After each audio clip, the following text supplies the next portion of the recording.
Hey guys, I'm Nicole and this is Xtiana, and we're here from Red Velvet Techno on WTBU, the beat of Boston University. We're here with 21 Pilots at the House of Blues. Thanks for being with us, guys. Thanks for having us. All right. So the most important question first, I think it's one that your fans are really excited to hear about. We heard that you're recording a new album. How is that going? We are... You got it. You can hold it. Okay. We are... Well, we're still touring the album that we have out now. And we haven't started recording a new album. We're just writing, just kind of getting some ideas down. And, it's cool. We started off traveling around in a car and then a van and then a bigger van. And now we're fortunate enough and lucky enough to be able to be in a bus, which is cool. Has always been kind of a dream of ours, as starting out as just a local band. And in the back of that bus we have kind of like a small studio space that we've been putting ideas down. So we're always trying to progress forward with what we have in store for people. But right now it's kind of tough because we're traveling a lot. But that's that. Do you think touring at all is influencing your writing or your sound? That's a good question. I think that it is. The songs that we are playing now were written in a season of life where we just didn't know if anyone would ever hear us, and so now there's a bit of a expectation, or at least an understanding that people will hear these things. And so every song that we put together, we can't help but think, okay, what is this going to be like live? Because it's truly the space that we live in all the time is in the live performance space. So yeah, I think that it's definitely influencing us. What does it mean to you that people are now hearing this music? Well, I think it's cool to... I think that any artist would be lying if they didn't, if they said that it wasn't their goal to try to get as many people as possible to hear what they're creating. Not that that's the main reason why you create or anything, but it's definitely something that comes with sticking your neck out there and trying to say something, showing other people what you think sounds good, or what you think a good song is, or a good topic to even talk about is. It's always cool to feel like it's hitting someone and bouncing off of them and coming back at you, and it's just a really cool feeling that we're we're not exactly alone in what we're going through. So it's also weird. I think like when you put music out in whatever platform it is, I think especially with like the internet as this crazy vehicle of transporting whether it's audio or video or information or whatever it is, you don't know who's going to hear it, who's going to be affected by it, and where they are. It's like there could be somebody on just kind of like the completely opposite side of the world right now, just now hearing of something that we've kind of like recorded or put together and being completely affected by it. And I think of myself and like the artists or things that I've been affected by, or maybe like things in my life have changed because of a certain song or a certain band that I've never gone to them and told them. So there's probably people that just we've never met or have no idea about that are using it in some way that's very, very in-depth and interesting. So it's always weird to have that concept in mind. And kind of going forward, I know you said it's still kind of in the works, but talking second album, when do you think that you guys are gonna get that out to people? Well, we're gonna be on the road for the rest of the year. We're kind of in the middle of our spring run, and then throughout the summer we have some international dates and some festivals, and then into the fall I think we're going to be doing another tour, and then as the year winds down we have some decisions to make, whether or not we continue traveling or call it a day and get back into the studio. But whenever we decide to start recording that our next project, we're gonna want to get it out fast. It's always you starting out as a local band. We had complete control of how quickly we were able to spit out content, with our music. And our roommate, Mark Eshelman, he was the guy who had the video camera from the beginning, and we were cranking out videos and we were cranking out songs, and it didn't matter the timing, we just put it out all the time. And so now there's a little bit more of a plan and a little bit more strategy than there was back then, but we still come from the old school mindset of wanting to try to continue to release stuff as much as we can. So we're going to try to make it quick, but there's no set time frame right now. I really want to ask how it was like performing at the MTV Movie Awards. It was I think it was more nerve-wracking than the time I asked like my first girlfriend out to be my girlfriend. Maybe it was like I was like up there. I was like pretty equal, but no, it was probably one of the craziest experiences of our lives. I think it was just like such a weird experience, the whole thing. But we've talked about it, and I think that it was like, I guess I don't know, the concept of kind of, we're very used to performing in a room and seeing the people that we're performing for, and when you add this element of live television and who knows how many people are watching it at home, you're very much not in control of what angle of you they're seeing, and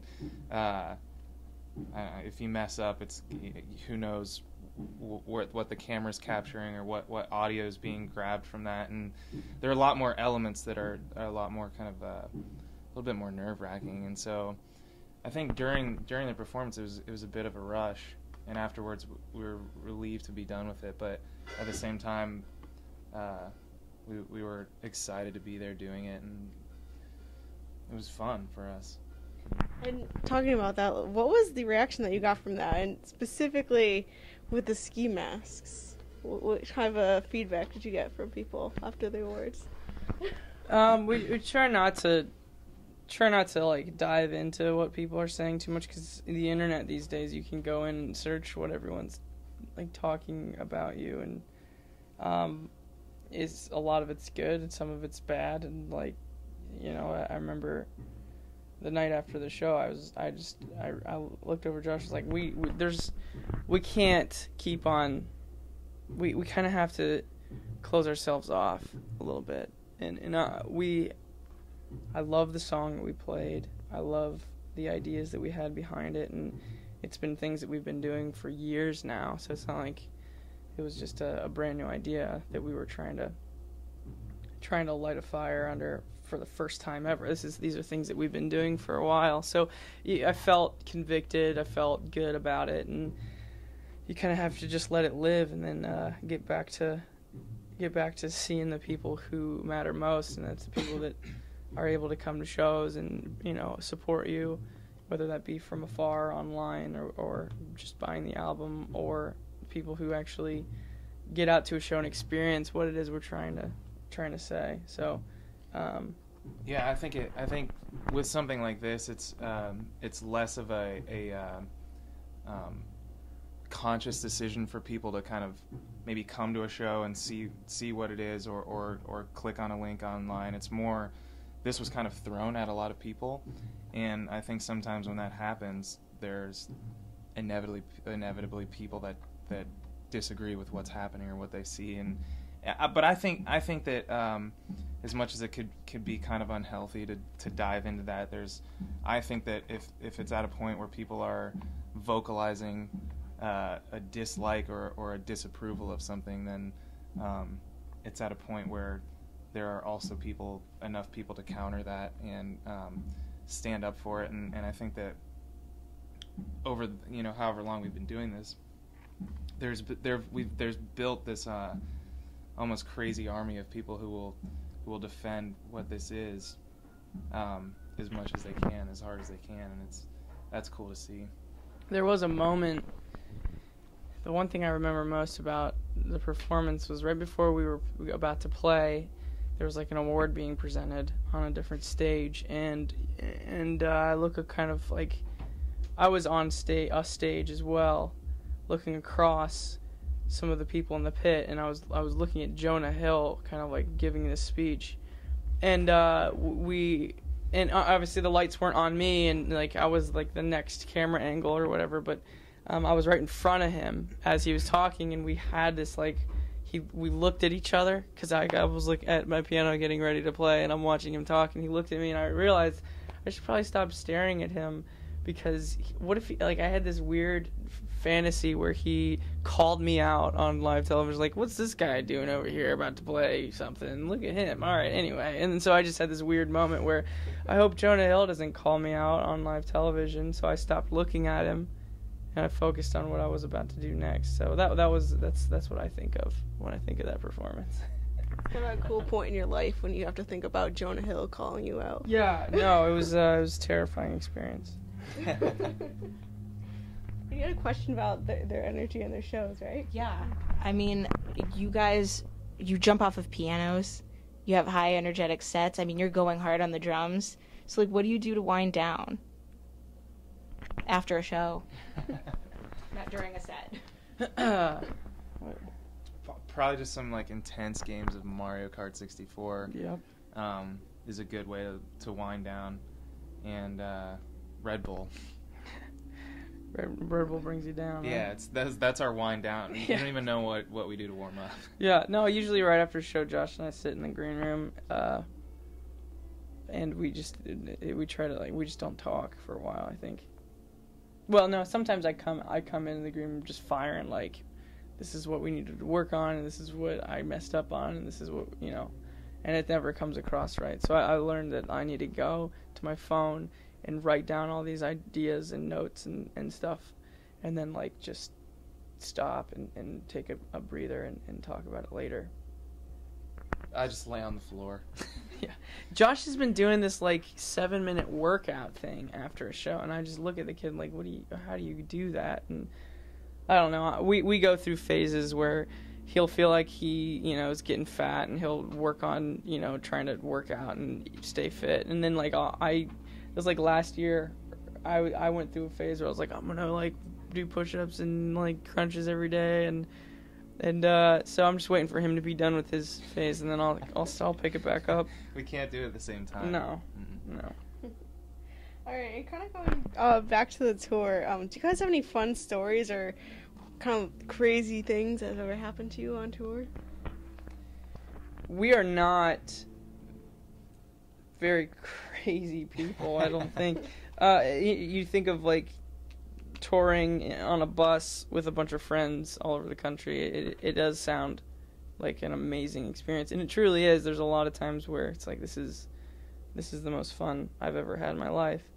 But then there's things about like I never take like a decent shower.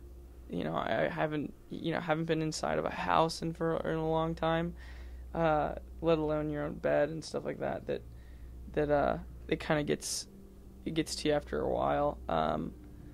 But as far as stories go, the crazy it gets is like this green room that we're in right now. This is where we stay until we go play, and we'll like throw some trash on the ground and like let's trash the green room. But then we both feel really bad because our moms would be really pissed at us for like making a mess, and we clean it up very thoroughly, and then go back out and play music. So we're destructive in rock stars for a moment, and then we realize that we're not that cool.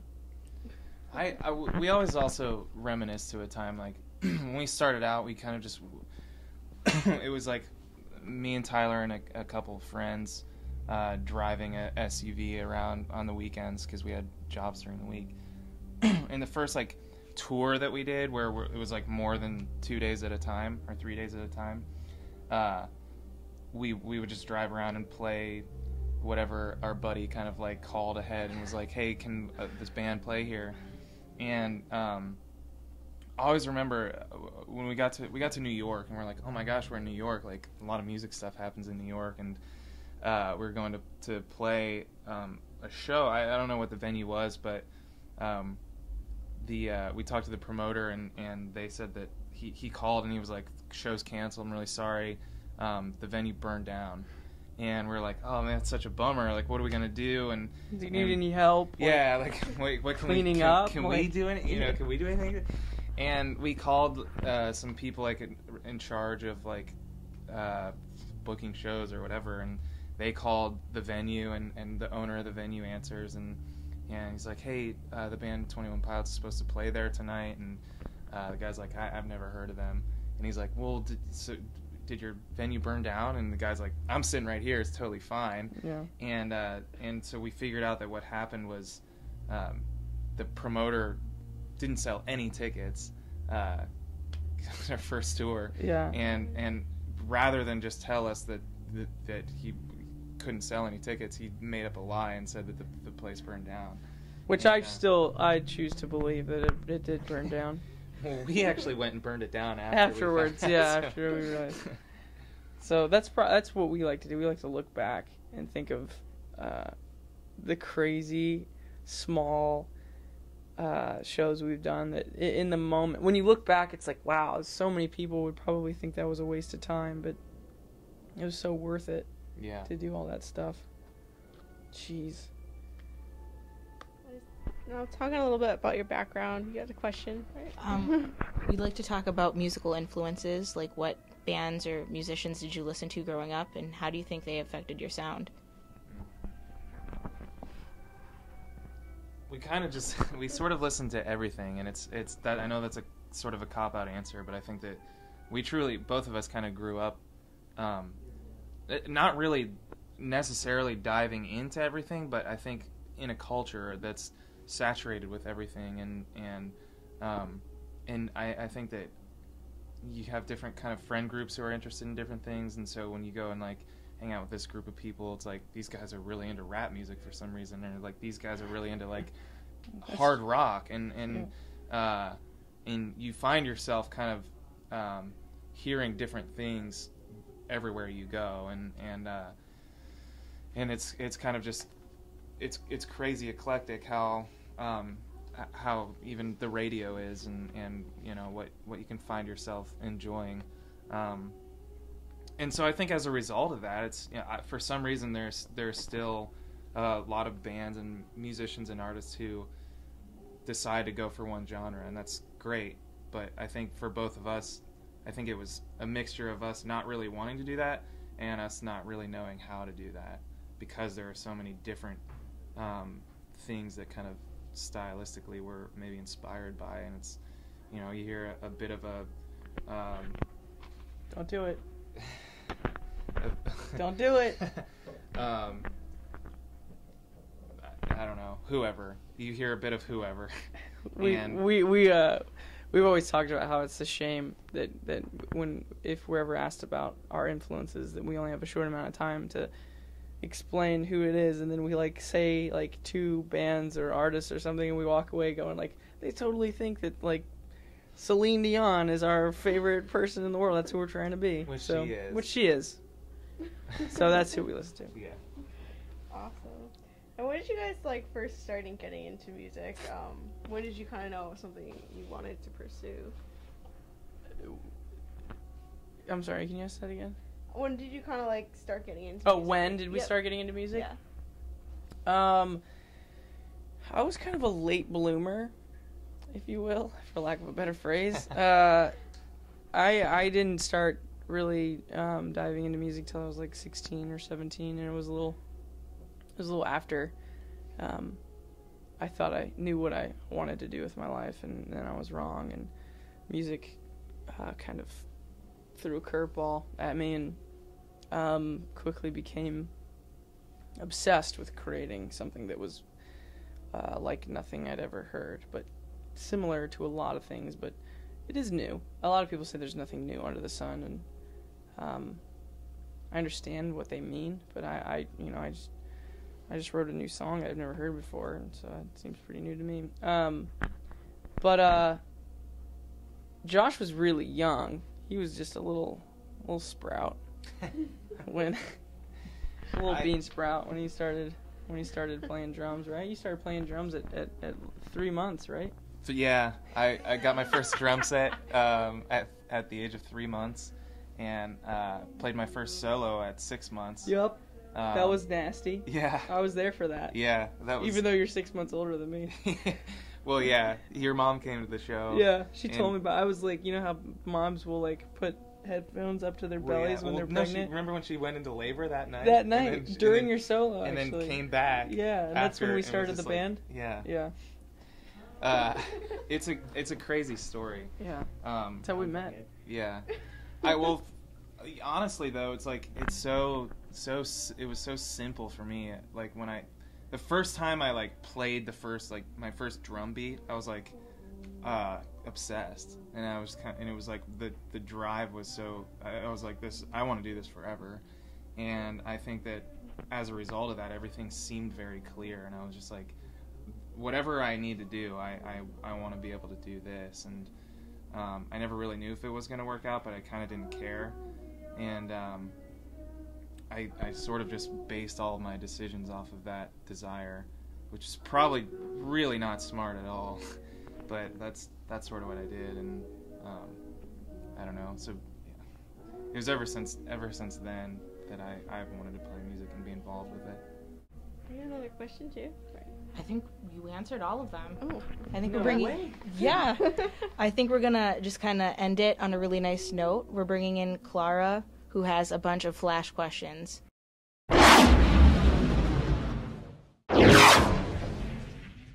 Okay, so this is going to be like some this or that questions, Okay. so you'll be able to pick your favorite, just to like help us get to know you a little bit better. Make sure the mic comes over here. Oh, yeah. Because we're going to answer back. Summer or winter? Flashcards. Summer is the most comfortable, but winter is where the best songs come from. Okay. And I'm not talking Interesting Christmas. answer. I'm talking like you're super depressed because it's winter out, so you have nothing else to do but to crank out a song. Okay. So summer and winter is the choice. He didn't really answer. No, Yeah.